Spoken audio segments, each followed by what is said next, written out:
hyperactivity can be about your brain moving quickly. Have you ever noticed with ADHD, like people are talking and you kind of already know what they're going to say? You're like, come on, come on, come on, come on, right? Like your brain is just going. You're already like 10 steps ahead of people in the conversation.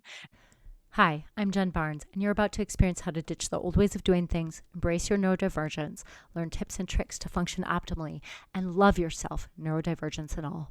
Welcome to the Self-Loved Woman podcast. Hey, it's Jen. I'm so glad you're here. We've got a really fun episode planned for today. Just you and me this time, no guest. But I want to talk about something that I'm hearing a lot of questions about, a lot of commentary about in the people that I serve and from my email list, the circles. And I want to just take a full episode and really unpack ADHD in women, or maybe what it is to be ADHD adjacent, right?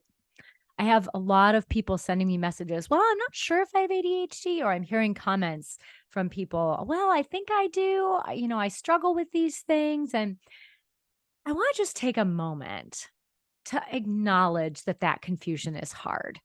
Like when you're struggling with functioning in the world, whatever is making that hard, that's tough, especially if you don't have a name for it or you don't feel like you fit in anywhere where people talk about this thing that you're struggling with.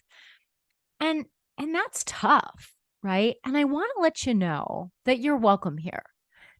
While my focus has been on ADHD women entrepreneurs, you don't have to be diagnosed with ADHD. You might be self-diagnosed, which would still be diagnosed in my opinion. Like you're like, oh yeah, I've totally got it, right? But maybe choose not to get the diagnosis for different reasons. And I can share more about that in a moment here. You might be ADHD adjacent where you're like, yeah, a lot of that fits, but I don't know, not all of it. I'm not really sure, but man, I sure get a lot out of some of the things you say, Jen. And you might be full-fledged, flaming ADHD, so neurodivergent, you can hardly stand it, right? Anywhere along that continuum is welcome, right? And so even if you're like, I don't have ADHD, but dang, I have a hard time getting myself to do stuff, or yeah, all my cell phone use over the years has made it really hard for me to focus, so you may get something out of that too. I also want to take a moment to talk about moving away from pathology.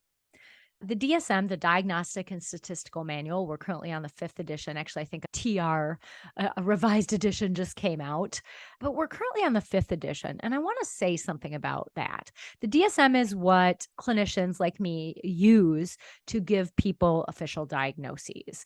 And it becomes particularly important when people are wanting to use their insurance to bill for services. It also becomes particularly important when you need accommodations at school or work. Other than that, I kind of have some feelings about the DSM not really being all that helpful.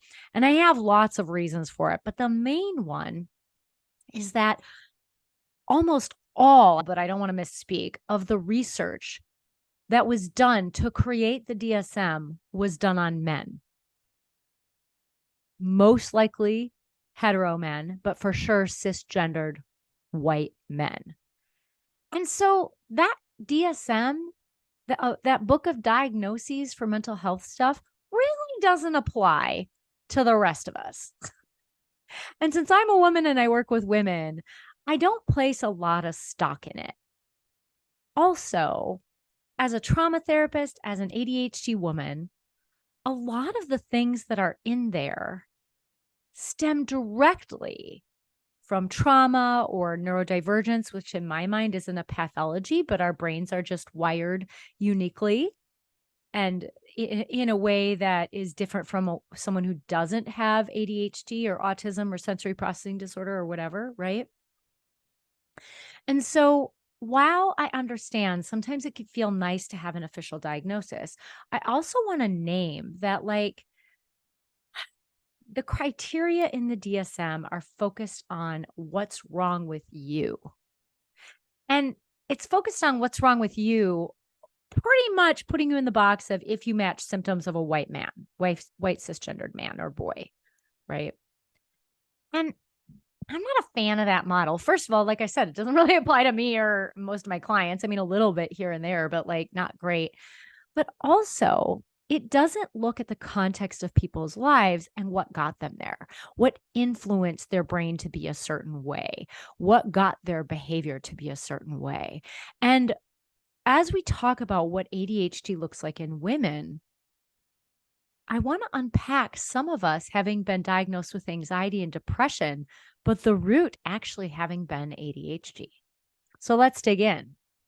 ADHD often looks very different in women and girls, especially those of us with inattentive type. I actually have hyperactive type. So let me break that down real quick. ADHD, by the way, very poorly named. It stands for Attention Deficit Hyperactivity Disorder. My problem with it is it said, first of all, the word deficit, attention deficit, like that doesn't make any sense because it's not that we can't pay attention. It's that our attention is inconsistent. So we can pay attention sometimes and other times we can't. We can particularly pay attention if something is interesting to us, something is a novelty, something it just grabs our attention. But if something is boring to us, we don't care about it, or it's become repetitive, whatever it is, it can be very hard to pay attention. So the word deficit in there with attention doesn't make any sense to me. The next piece of it that I have a hard time with is the word hyperactivity. Yes, most of our ADHD brains have one kind of hyperactivity or another, but a lot of times people are like, well, I don't have ADHD because I'm not hyperactive. The hyperactivity isn't necessarily about physical hyperactivity. The hyperactivity can be about your brain moving quickly. Have you ever noticed with ADHD, like people are talking and you kind of already know what they're going to say? You're like, come on, come on, come on, come on, right? Like your brain is just going. You're already like 10 steps ahead of people in the conversation. And it's not because you're rude or an asshole. It's just like that's what our brains do, right? They move very, very rapidly, more rapidly than your average neurotypical person, right? And that's not a dig on them. It's not a dig on us. It's just different, right? So all of us have hyperactivity. It just looks different. But a lot of times having that in the diagnosis just really messes up like just the ease of recognizing if you even have it. Lastly, the word disorder doesn't fit for me. This is not a disorder.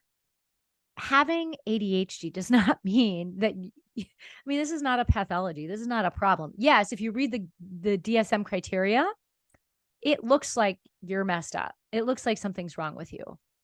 But as I was recently reviewing the criteria, I was like, if we didn't have to live in the society that we live in the way it is, none of this would be a problem. It's just that society demands certain things. And so then we're considered dysfunctional. Whereas if we're allowed to do things our own unique ADHD way, yeah, we still have some challenges, but most of it stems around living in this world not designed for us. So I really want to talk about that or really lean into that because a lot of us feel so messed up with our ADHD, like we just can't do stuff.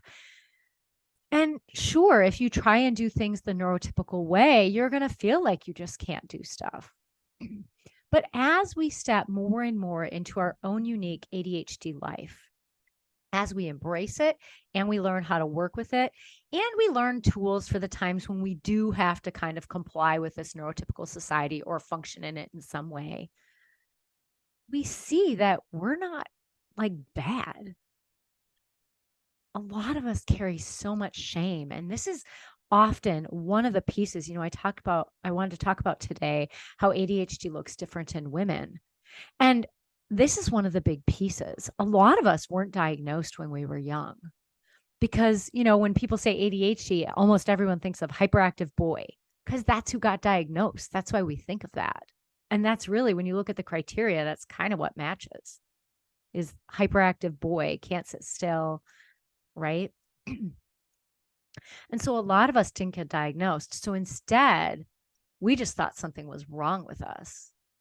And even if you were diagnosed, you thought something was wrong with you because the language of the DSM is very pathologizing. It, to be fair, it kind of has to be in order for your insurance to pay for services. You have to have something wrong with you, right? We don't live in a wellness model in the United States. We live in a disease-based model. It's not a preventative model. So you don't actually get your help paid for until you have some kind of dysfunction, disorder, or problem, which is why I still use the DSM. I don't like it. I think it doesn't help people at all. I think it pathologizes things and makes people feel bad about themselves when really it's just like life is hard and we all have different things that either happen to us or ways of being or the way our brain is that maybe create some challenges with the way society is. But if you're looking at these criteria, you might feel like something's wrong with you if you were diagnosed. And even if you weren't diagnosed, you might even feel more so that something was wrong with you and that because there's no name for it. So it's like, oh no, I'm just effed up, right? Like I can't do stuff or I can't focus to save my life or, oh, I'm a hot mess, right? Like we can have that kind of language instead of recognizing that, oh, my brain is different. And that is why I've struggled. It's not that I'm bad. It's that I just didn't know how to work with my brain yet. Right? So we women, because of this feeling like we're awful, often struggle. Our first signs of ADHD are anxiety and depression. And let me back up for a moment. I want to get back to that shame piece before I go into this next piece here. I read, oh my gosh, the book is called Extra Focus by Jesse J. I think his last name is Anderson. It might be Jackson, but I'm pretty sure it's Anderson. I'm hoping to have him on the podcast. We'll see. But anyway, in it, he talks about this pediatric psychiatrist, researcher kind of guy who made an estimate that was like a solid estimate that by the age of 10, kids with ADHD hear 20,000 more critical or corrective comments than their non-ADHD peers, right? And this was based on, this actually, I think was kind of a conservative estimate because it was based on getting 3 negative comments, criticism or corrective comments from a teacher every hour, right? Which is not unheard of for someone with ADHD, right? Pay attention, get your act together. We had a teacher who threw erasers at us. So I'm sure that counts, right? Like, anyway, Catholic school in the 80s. But anyway, that's a lot. 20,000 comments. And so is it really that crazy then that we would feel like something's wrong with us or that we're bad, especially if we weren't diagnosed and didn't know what to do with it, right? If we had no idea that there was a thing that our brain was different because of, then we just felt like we were bad, which is what shame is. So a lot of times women with ADHD present with a lot of shame, especially if they're undiagnosed. And even people who were diagnosed present with shame. For those of us that were undiagnosed or have been late diagnosed, the first signs of it was probably anxiety and depression. Why? Well, all that negative commentary definitely wears down your self-esteem, lowers your mood, and your energy to do stuff is just, okay, you already struggle getting yourself to do stuff. And now everyone's telling you how worthless you are. So you're like, your motivation to do stuff isn't great. So depression is really common. Difficulty concentrating is another symptom of depression. So, that marries well with ADHD because that's kind of one of the deals. But then the other piece of it is a lot of us present with anxiety, sometimes both, because when you're constantly being criticized or you're in my case, I hyper functioned, right? Like I was like, oh my gosh, I perfectionism was real for me. I was like, I just got to keep my shit together. I got to do all this stuff. I've got to create these systems so that I didn't get in trouble because I didn't want to get in trouble. So then we develop an anxiety disorder. And of course we did because we're worried about being seen as less than or getting in trouble or being shamed, right? Shame was like the main go-to way of correcting kids when I was growing up. And that was just kind of the deal. And so some of us, out of fear of being in trouble, being punished, being shamed, We just worked extra hard to try and fight our ADHD, to mask it, to keep it together, and then developed an anxiety disorder. And some of us learned that anxiety, like procrastination, creates anxiety, right? Because then as we get closer to a task being due, we're like, oh my God, it's due tomorrow. Or maybe for you, it's like due in an hour or whatever it took. And then all of a sudden your fight or flight response kicks in. You get all that adrenaline and you're able to finish it, right? That's eventually anxiety. Like that's using anxiety to get yourself to do stuff. So a lot of us women present with anxiety disorders and depression, and that's what we get diagnosed with, which again, the word disorder, it's like, is it a disorder or was it a coping tool?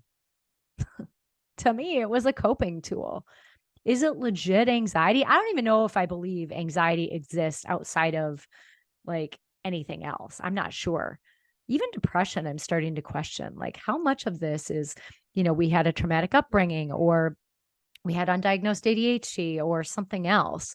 In the 90s, everything was like, oh, well, depression is a chemical imbalance, right? But nowadays, a lot of us trauma therapists and people who work with ADHD were like, is it? I mean, sure, maybe there's a chemical imbalance, but what's the chicken and egg thing? Like, which came first? And I'm starting to think that perhaps, yeah, maybe we're more likely to get depression, or maybe we just got depressed because we were struggling with ADHD so long, right? So shame, anxiety, depression, low self-worth. That's something really common that we see with women with ADHD, as well as it can even look like OCD around your systems and around, keeping your shit together. Because, and I kind of present like that, right? Like I have all these systems that I use, and I've relaxed some as I'm like, okay, I can't mask as much as I used to. I just don't have the energy that I did when I was in my 20s and 30s, as I'm 49 here. And I I had borderline OCD around my schedule and my routines and my systems, because if I don't do those things, my ADHD is all over the place, which I don't really care when it's just me. But when I am out in society, people have a problem with that, right? Because if you have ADHD, in conversation, we are total info dumpers, right? Someone asks how we are, and like 10 minutes later, we realize that we've been just talking and talking and talking. And that's not a great way to connect with people, right? So some of us have learned to mask and like try and catch ourselves and pause, because it's not that we're not interested in the other person. It's just that we kind of get into our info dump and we're like, oh yeah, wait, how are you? And then sometimes people feel offended. And so I can hold it together, whatever that means, in a conversation better by not info dumping, not blurting out or interrupting as much, if I've done my morning routine, if I've done my exercise, my meditation, a crap ton of yoga. Did I say morning writing? I don't remember if I did. Morning writing, meditation, exercise, yoga, all that stuff. If I do that, then I'm better able to kind of mask in conversation enough so that I can have an actual connection with someone who's not ADHD. Now, if you have ADHD and you're like, but how come some people aren't like that? So how come some people, we just, kind of talk in circles, we interrupt each other and nothing happens? Yeah, they also probably have ADHD. Right? When I'm talking, I can tell. I've got most of my clients in my private practice are ADHD. And I can always tell because our conversation is it just feels easier. And that's not like, saying anything negative about my clients who don't have ADHD. But there's just kind of this circular conversation that happens of interrupting each other and, listening, and then, oh yeah, or did you think about this? And circling back to things. And it's just how we do conversation. But no, neurotypical people don't do conversation that way. And so a lot of times we ADHDers get in trouble, or people don't like us, or they say we miss social cues, which we miss their social cues, but people who have ADHD, we catch their social cues all the time because we have the same ones. It's just that our brain is different, right? But that can be another way that ADHD shows up in women is we just do conversation differently. And so that circular kind of conversation with the interrupting and just keeping going. I did a phone chat with a fellow ADHDer not too long ago who is doing something similar with her business, helping ADHD women. And I don't know, we were like 20 minutes in the conversation. She just like exhaled and she was like, "Oh, I can tell you're ADHD because conversation's so easy. Like, I noticed I just interrupted you and you just like kind of took in what I said and interwove it to the conversation and kept going." Right. And our conversation wasn't this big disruption. I wasn't annoyed at her. She wasn't annoyed at me because that's just how we do conversation. But what you might notice if you're talking to someone who doesn't have ADHD, they might get irritated by you or feel like you're interrupting them or that you're impolite or that you're blurting out or that there's no space in the conversation for them when really you're just waiting for them to jump in when they have something to say. So is it really that you're dysfunctional or is it that you just have a different way of relating to people? Yeah. Right. So this episode is turning out to be what ADHD looks like in women and how it's not a disorder, I guess. So we're just going to roll with it in true ADHD fashion. Yeah. Other things you're going to notice with ADHD is trouble staying organized in the same way other people do, right? We've all heard about the ADHD pile or piles, plural, where we have just piles of stuff everywhere. And that tends to come from our brains needing things to be in sight, otherwise they're out of mind. But the problem is, I find if my piles get too big and unattended to for too long, then I completely don't even see that pile anymore and forget it's there.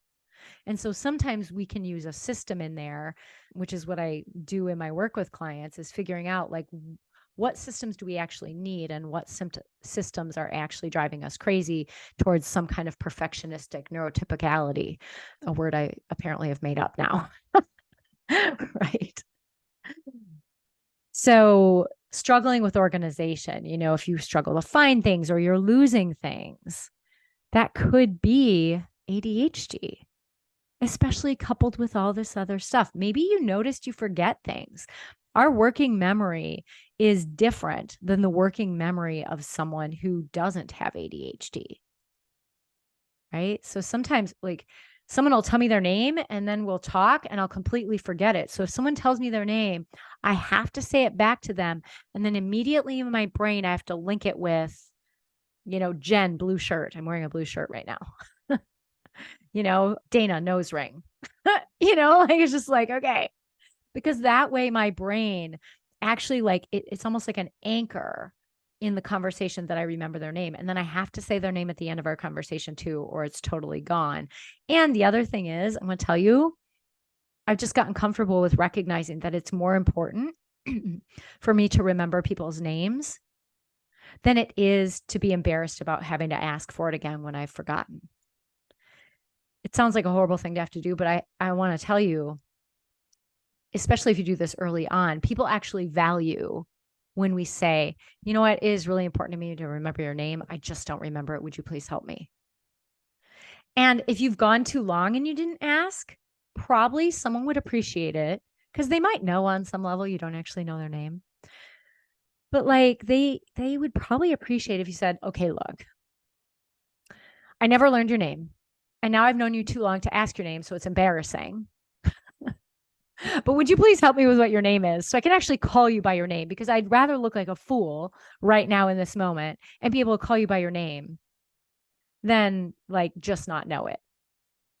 Most people get that. And if they don't, I don't know. Like you get to decide what you want to do with that friendship or that acquaintanceship or whatever's going on there, right? Like it's an honest mistake that people make, especially with ADHD. Yeah. So certainly being forgetful, struggling to hold things in our memory. This isn't supposed to be a tips and tricks kind of podcast episode, but I will share something that helps me remember stuff. And I thought this was weird. I thought I was the only one who did it until the Jesse person I mentioned it in his book, Extra Focus. So for years, If I need to remember something, like if I needed to remember something right now, my mouse is right here. I would put my mouse here because now it's in a weird spot. And then later I'd be like, why did I put that mouse there? And then I hook it with what I need to remember, right? Like I should probably look up Jesse's name, put it in the show notes because I've mentioned his book a few times, right? And so that is something that I'll want to remember. And so I would put something out of place. A lot of times if I'm in bed, I would throw a sock on the floor because a sock isn't in the middle of the floor for me. And if you're like, Jen, I have socks everywhere. Okay, well, then that's not going to be your thing. Like, it just might not be your thing. Because that's the other thing is as we're working on understanding our ADHD or what might be ADHD or what might be ADHD adjacent, I want to tell you, we've got to figure out how to do things in a way that works for us. It's time to give up the old narrative that we have to function like everyone else. It's just not going to happen. And really, should anyone in the world really function exactly the same as anyone else? I'm going to go with no. Like, no one is exactly the same, not even identical twins. Identical twins often have like completely different personalities, right? Sometimes they have similarities, but I was married to an identical twin, not very long. He was a good man, but just not marriage was not my jam. Anyway, and he and his brother had totally different personalities. They looked the same, although after a while they looked similar to me, not the same. If you've been around an identical twin, you know that, but their personalities were different. So my point is no two people in the world are exactly the same. So none of us should be doing everything exactly the same. And if you have ADHD, you definitely shouldn't be doing things. I don't want to say shouldn't, like I'm shaming, but like it's not going to be effective for you to do things the exact same way neurotypical people in your life do them. Not because the way they do it is bad. No, it's because the way they do it works for them, but that doesn't mean it's going to work for you. So working with your ADHD is about finding what works for you. All right, back on the rails. Whenever I talk about ADHD, it's like my ADHD symptoms flare. It's like, oh, we're going to be ADHD right now. Let's do it. Right. So hopefully you're still with me. Does anyone else have that? Yeah, right. Okay. So one of the things I talked about was some of us, as a way to compensate for our ADHD, is we develop this massive structure or self-care routine or systems that we have to abide by that to keep us in line, right? So we're not in trouble, right? And if you find yourself not having any free time because you're either working or you're taking care of your ADHD, then that's still ADHD, right?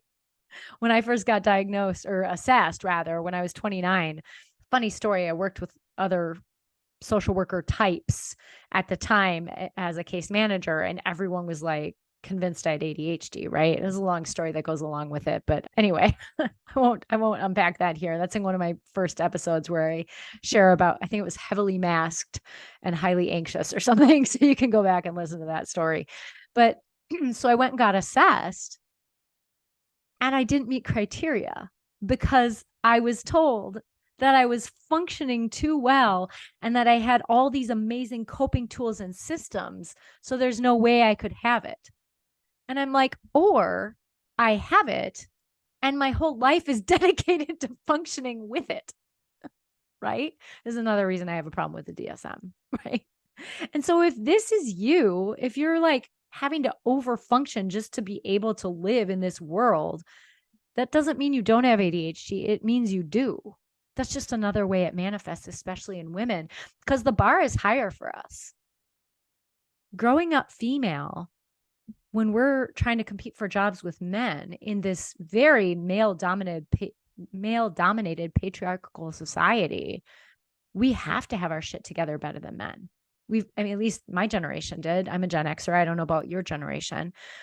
So that meant having to have perfectionism and work extra hard. Now, if you have super severe ADHD or also have complex trauma, like you lived in a horrible, like just where there was a lot of abuse in your home, a lot of verbal, emotional abuse can be what it was. It could also be physical or sexual abuse or other abuse, neglect. if you had that going on, then maybe you couldn't figure out how to get all these systems in place. And that doesn't mean you're bad. It just means your resilience tub was full. You didn't have more spoons or resources to be able to get yourself to function in this neurotypical world, right? So maybe you struggled in school instead of got straight A's and overfunctioned and masked your ADHD by high achievement, right? Hi, that was me. I masked my ADHD by high achievement, but not everyone can do that because your environment, the tools that you had, the resources you had may have been different, and your ADHD might have been more severe. Yeah. So you might find yourself on one end or the other, like you just can't get yourself to do structure, or you're so crazily structured you can't even enjoy life. So it can look like that in women. Something else that I didn't know was ADHD until recently, I didn't know that the neurotypical brain didn't do this, is that everything is a process. And I did a TikTok on it, and I was like, whoa, like it exploded because apparently this is a thing that I've only known as a thing for like, I don't know, like 6 months now, maybe. Everything for our ADHD brain is a process. We have to think through every single step, right? So, for example, this morning, I got up, I went through my morning routine, but I didn't have my lemon water. I didn't have a lemon to make lemon water. And so I was like, oh, I'm out of order.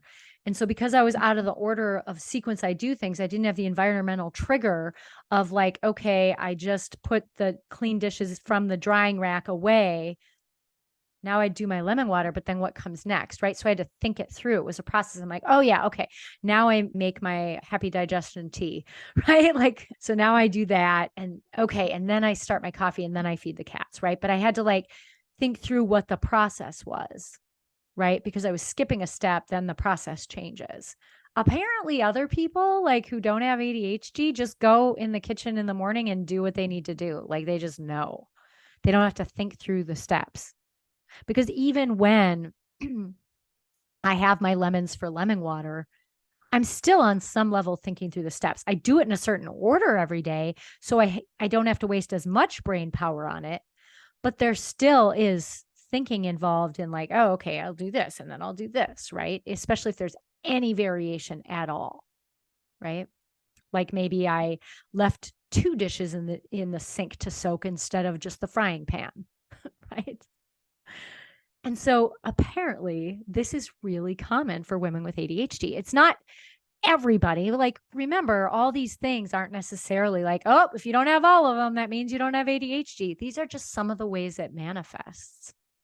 And one of them is everything is a process that you have to think through. That's why a lot of neurodivergent folks do a lot of the same things. I pretty much eat the same thing every night. Now I vary it a little bit, but I pretty much almost always have some kind of pasta with a bunch of veggies stir fried in some kind of sauce. And then I have a couple other meals I can do, like a veggie burger, or like I can make a really good egg sandwich, or I can make like a grilled quote unquote cheese. I don't have cheese because I can't have dairy, but like, with like vegan bacon on it and stuff, right? Like, or I can do mac and cheese, not real cheese, or pizza or tacos, but I pretty much eat almost the same thing every night. Why? Because it's less thinking through the steps. If I just get into a sequence of doing it, then I can do it faster and waste less time. And time wasting is real for us. I think a lot of us ADHDers worry about wasting time because we use our time inefficiently a lot of the times because we have a hard time focusing. And some of that is because we haven't learned how to follow our natural energy and go with what task is most suited for the moment. If you're wondering more about that, listen to the previous podcast episode with Sally Crew, where we talk about that. Oh my gosh, it was an amazing conversation.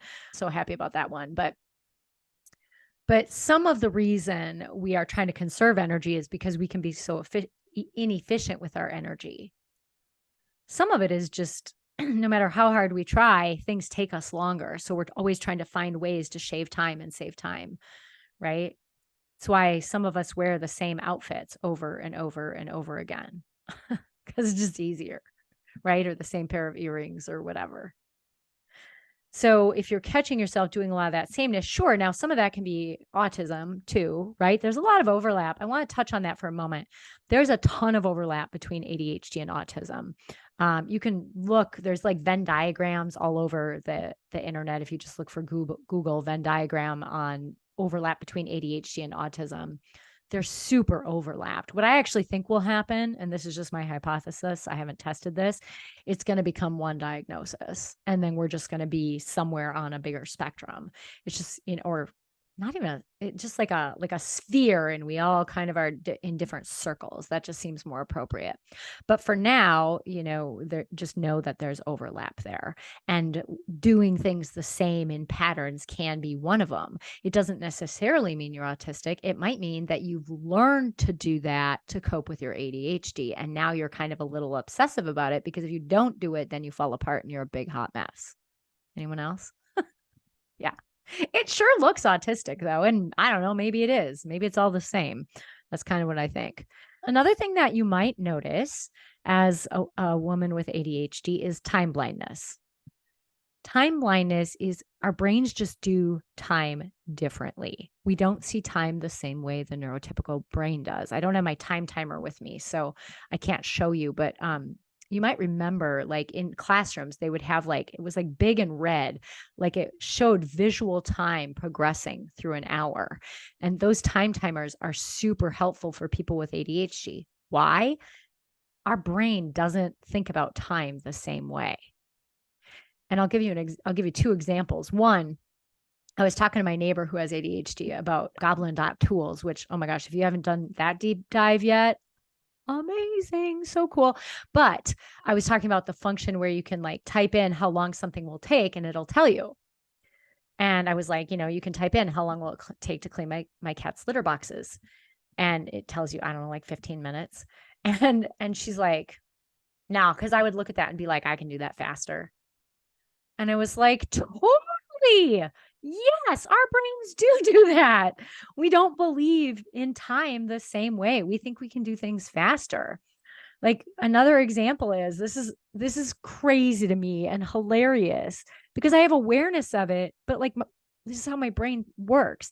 So one day I was getting ready in the morning. I was doing my morning routine. And I was doing Zumba.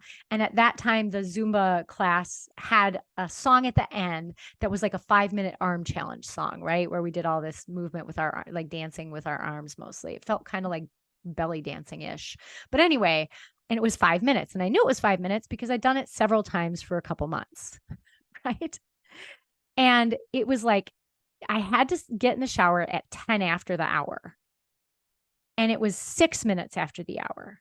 And she comes on and she's like, okay, we're going to do our 5-minute arm challenge. Now, mind you, after I do the 5-minute arm challenge, I still need to stretch, right? So we're talking like 5 minutes plus at least 5 minutes to stretch or do some yoga, maybe even another 5. So it could have been 10 to 15 minutes is what I needed.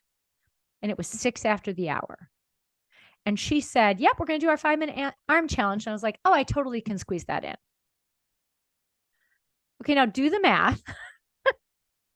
Even if I'm super conservative with how much time I need, let's say I wasn't even going to stretch, 6 plus 5 is 11. So cognitively, I was like, I don't actually have time for this. I cognitively don't, but my ADHD brain kept going, no, you could totally squeeze it in. That's insane, right? And so that's what time blindness is. We think, oh, I'll just do this real quick. I'll just do this real quick. But the reality is real quick is way longer than we think it's going to be. This is why a lot of us women with ADHD tend to run late because we think we're just going to squeeze something in real quick. We don't like unused time for the reasons I mentioned before, right? We have a hard enough time getting stuff done that we tend to try and be really efficient with our time. At least some of us do, maybe not everyone. That's why I have a book everywhere. And it's why a lot of us have our phones everywhere. Right? We don't want to have unused time because it's so valuable because we struggle with using it efficiently. And so a lot of times because of our time blindness, we're going to squeeze stuff in that we just don't have time for. So if you catch yourself running late a lot to things, that could be what's going on versus you just being lazy or not caring about other people's time, right? That's the assumption people make, is that you don't value their time or you don't care about them. It has nothing to do with it. It's not about them. It tends to be about like how our brains work. And we're like, oh, real quick, I'm just gonna do this. How many times have you said that to yourself? It's absolutely ridiculous how often we say it to ourselves, and it's never real quick, right? Like, never have I done that and still been on time. Anyone else? So time blindness is real. It's something to really think about. All right. So I want to dive a little bit deeper into the social issue because, I talked a little bit about how people interrupt us or view our interrupting as problematic or view our info dumping as problematic. And really, it's only problematic when we're talking with neurotypical people because most neurodivergent people talk the same way, although not necessarily autistic people. So, some of it is navigating the friendship. And I'm not saying, when we're in relationship with people, we can choose to try to mask some of that because we care about them, right? I have some neurotypical friends and I care about them. They're really good people. And so when I'm in conversation with them though, to actually be able to have a conversation with them, I do have to kind of wait my turn a little more, and it does take a lot of energy to do. And so it's a different kind of relationship because I definitely am having to like, okay, wait your turn. Okay. Okay. You can share about what's going on, but like put a stopwatch on. So like if it's a phone conversation, so that way you remember like they have a turn too. And then if you want to interrupt, I quick write a note about like what I was going to want to say. Or if I'm in live conversation with someone, I'll do this with my finger because I'll almost always remember to do that. Or I'll literally put my fingers over my mouth to keep myself from talking if I'm really struggling that day. Anyone else? It's just me. Like I do this intentionally, but maybe you catch yourself doing it. You're like, oh, maybe that's why I do that. Right. So for sure, in our social interactions, especially if you're not an entrepreneur listening to this, or maybe you still have a job, but you're working on being an entrepreneur, but you still have a job while you're building your business. Sometimes our coworkers are going to be neurotypical, and to get along with our coworkers, we might need to learn to do some of these skills. They're going to see us as missing social cues. They're going to see us as interrupting and blurting out. And that's what the DSM says for ADHD. For us, it's just how we talk. And we certainly, depending on the relationship, can teach them that this is how we do. And hey, sometimes I'm going to interrupt, and feel free to interrupt me back and say, hey, I wasn't finished. Right. But we can work with them on it. Some environments, it's not going to be okay to do that. And we're just going to have to, if we want to have a relationship with that person, like a working relationship, sometimes we're going to have to learn how to not interrupt and take turns in conversation a little bit more than we already do. Right. I'm not saying it's fair. You can certainly be of the view that like, I'm tired of having to always learn the neurodivergent or the neurotypical way of acting. I just want to be neurodivergent. It's their turn to learn. And hey, if that's your jam, totally go for it. I also know for some of us, that's not realistic. So it's just kind of navigating whatever you need to navigate at whatever point you have in your life. But you might find that over time, as you step more and more into your ADHD and create your own ADHD life that is unique to you, including having your own business the way that you want to have it, you may find that you just automatically have less neurotypical people in your life because you're just not attracting them to you. And again, they're not bad. It's just our brains are different. And sometimes it can take more effort when we're interacting with each other. Almost as though like, I remember a little bit of German from when I learned German in high school. I could certainly try to talk German with someone. It might be hard. I'd probably be saying like etwas langsamer bitte, which means a little slower, please, constantly, or going, I don't know what you're saying in English. The same is true with ADHD. It's just a different kind of communication. And so we can certainly like do the translation in our head, or we can help people work on the translation with us. Yeah. All right. Another piece about the social challenges that I want to talk about is rejection sensitive dysphoria. And I'm not going to lie, when this first kind of came out as a thing, I was like, oh, for crying out loud, that's not even a symptom. Right? Because I was still kind of tied to the DSM diagnosis. This was several years ago now. But RSD is real. People with ADHD really do feel or really are extra sensitive to rejection. I actually think I know what this might be about. I have a hypothesis. This hasn't been studied, but this makes a lot of sense to me. So see what you think. I think because we've gotten all that extra criticism. Remember, 20,000 extra comments is, I mean, it's an estimation still, but like possibly 20,000 extra critical comments or corrective comments to us by the time we're 10, right? That wears on a person. To me, I think that is like could be viewed as trauma. Some of us might experience it as traumatic, right? Especially if it hits our self-worth. But of course, we're going to be sensitive to rejection if every time we're just doing our ADHD thing, we're criticized for it or corrected, right? So, yeah, what if, rejection sensitive dysphoria is more just about like, we're just like overburdened with people criticizing us all the time or being annoyed with our ADHD and then not seeing it's our ADHD. So they're annoyed with us. And so then we get sensitive to it because it triggers our past history of being criticized too much. Thoughts? I'd love to hear your comments about that. That's my hypothesis. I don't know that it's necessarily profound, but I think that's what's going on, right?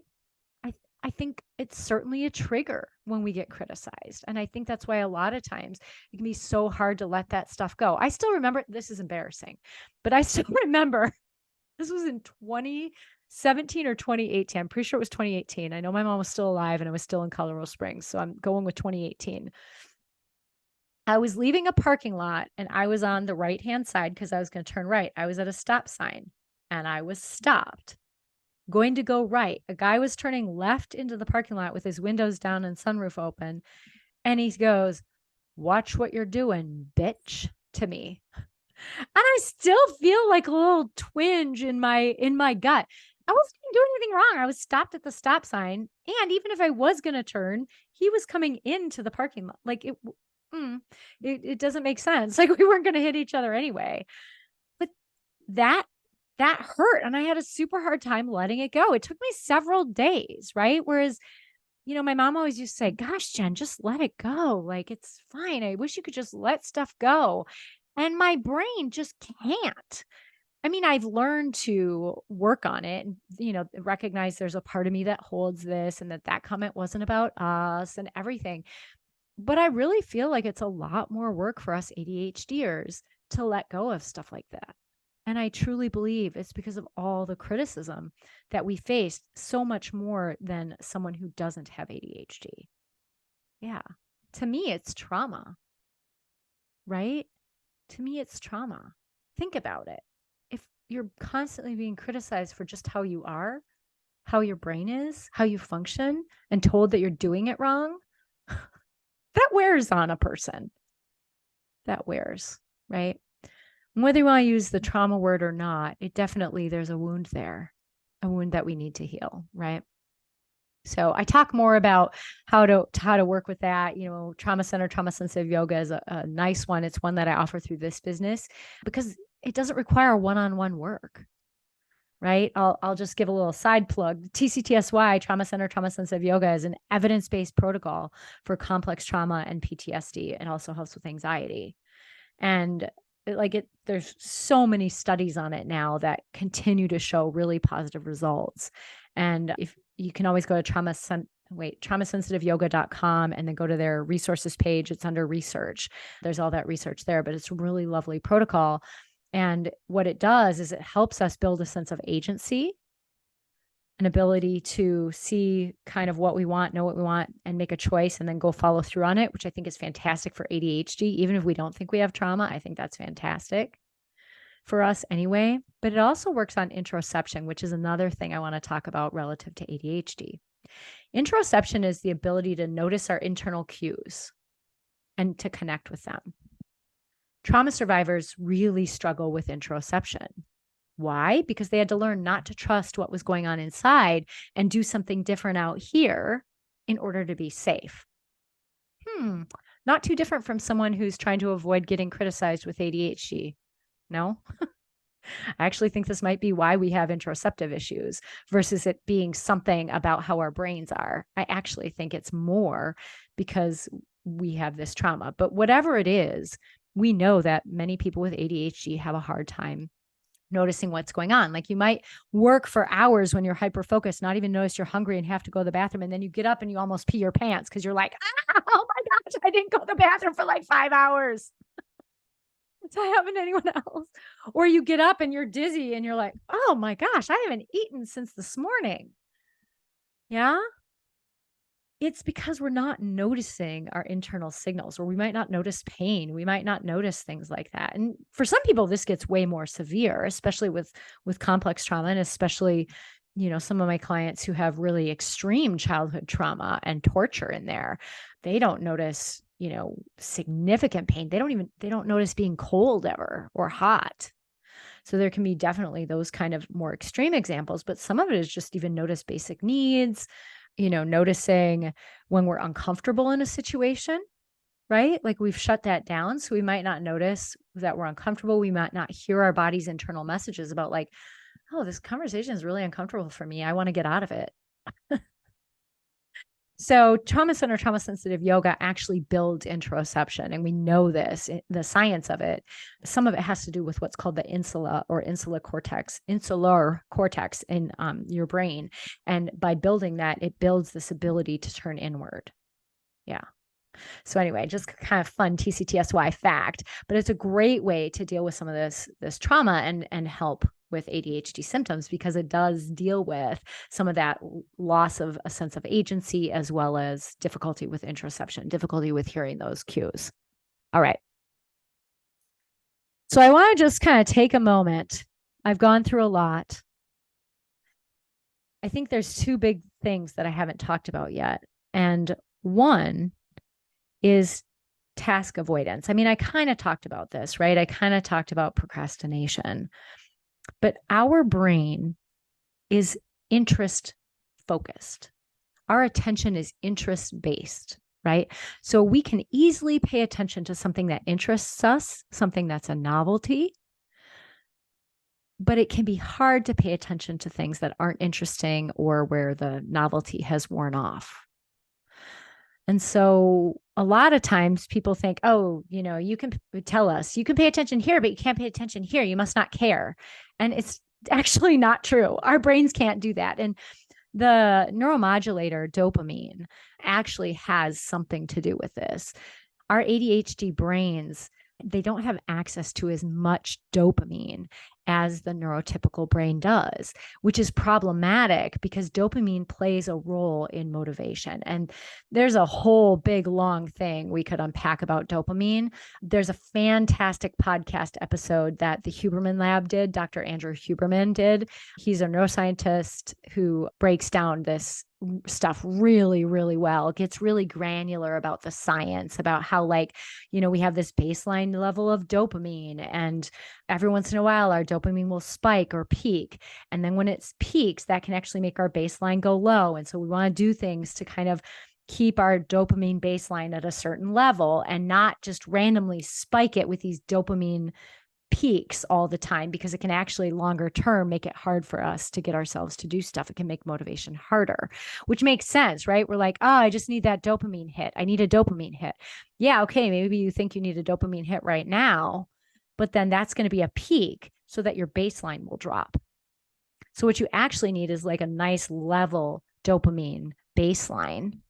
And sure, it's going to spike from time to time, but you also want to make sure you're having a level dopamine, like a baseline.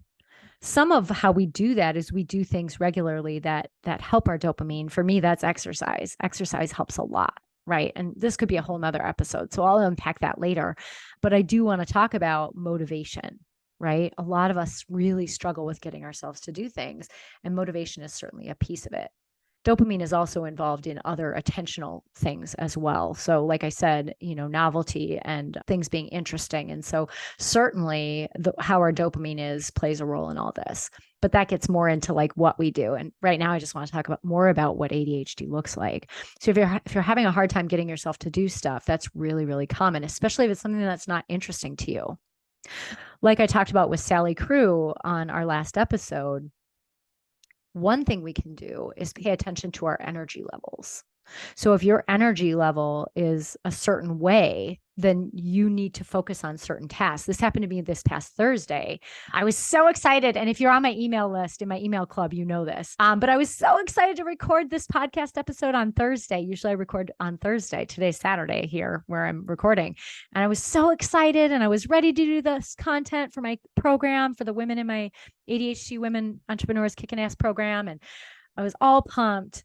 I went to the eye doctor. It was actually good news. My eyes didn't change, which is awesome news when you're 49 and you have which is like bifocals, except they progress, I guess.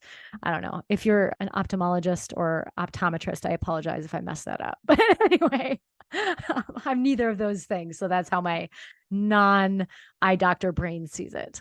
But anyway, it's good news, right? I had good news. So then why all of a sudden did I lose my focus? I have no idea. It felt kind of people-y being there. I visited with the person who was doing my stuff because I'm very social, even though I'm an introvert.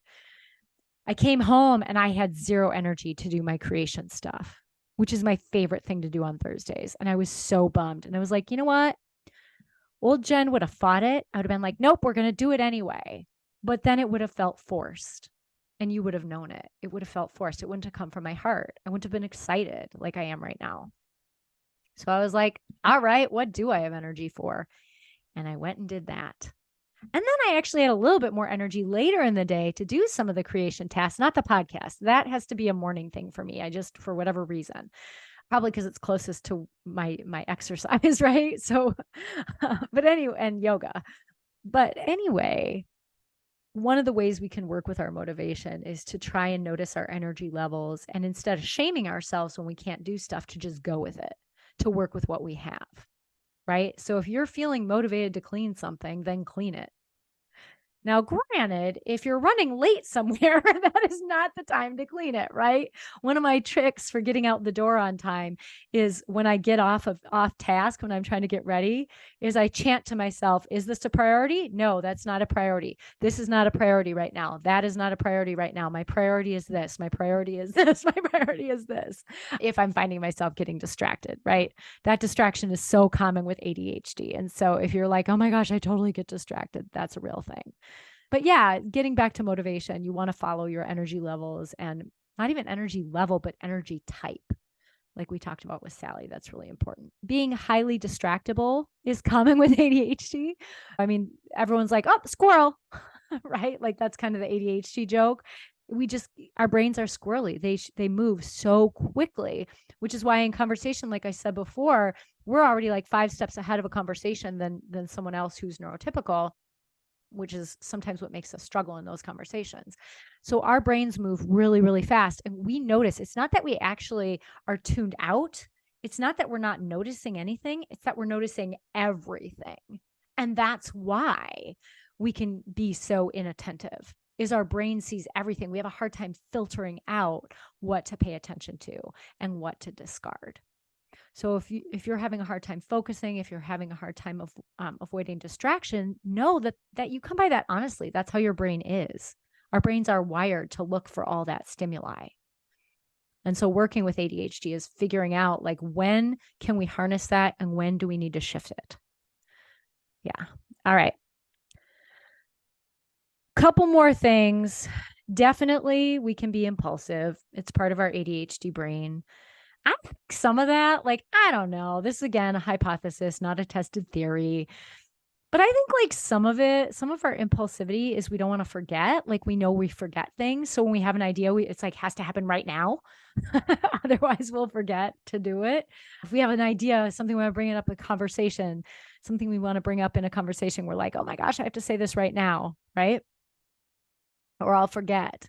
So I think some of our impulsivity can be tied to that, as well as how fast our brains move because they move on quickly. So if we don't say it or think it or do it when we're thinking it, then it's gone, right? Or if we don't do something when we feel like we want to do it, then we're going to lose our motivation, which is, I think, why we have this impulsivity going on.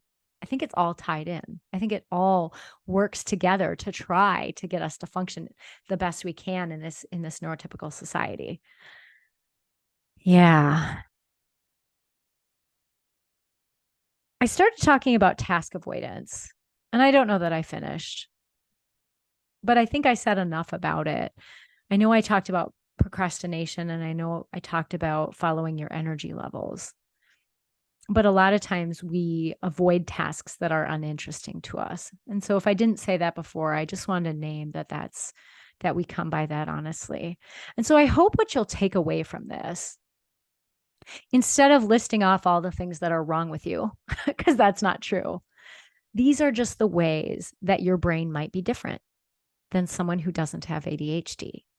And you might be like, wow, Jen, a lot of that fits, but a lot of it really doesn't. Yeah, maybe you're ADHD adjacent. And I guess to me, why does it matter? Yeah, I called my program ADHD Women Entrepreneurs Kicking Ass. I did that. I don't care if you have ADHD or not and you're in my program. If you are struggling with a lot of these things and you are in some way in business for yourself, whether you sell stuff on the side of your job or you're retired and you have a little business, whatever, if you're struggling to do things, struggling to pay attention, like I'm not checking for diagnosis.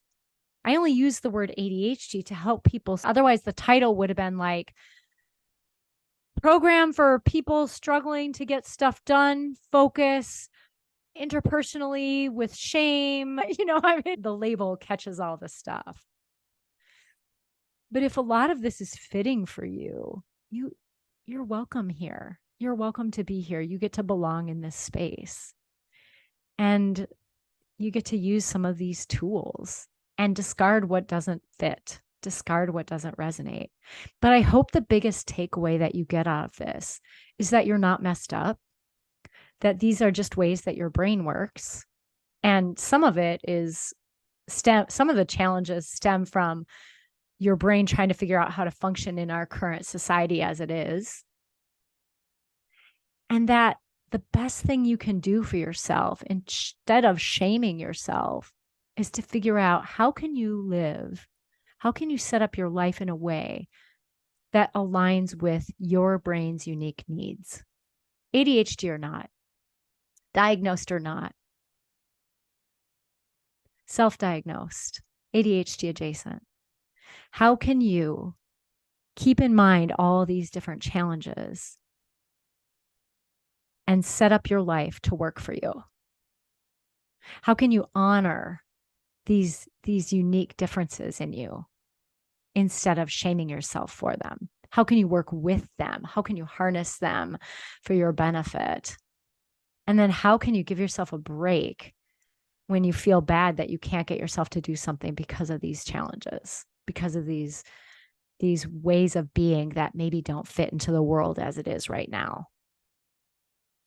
All right. It's some stuff to think about. It's so great to have you here. Thank you so much for listening. Please share something in the comments about anything that really struck you today. I would love it if you did. Also, be sure to follow and subscribe if you're not already. And I would love it if you would share. All right, everyone. Take care.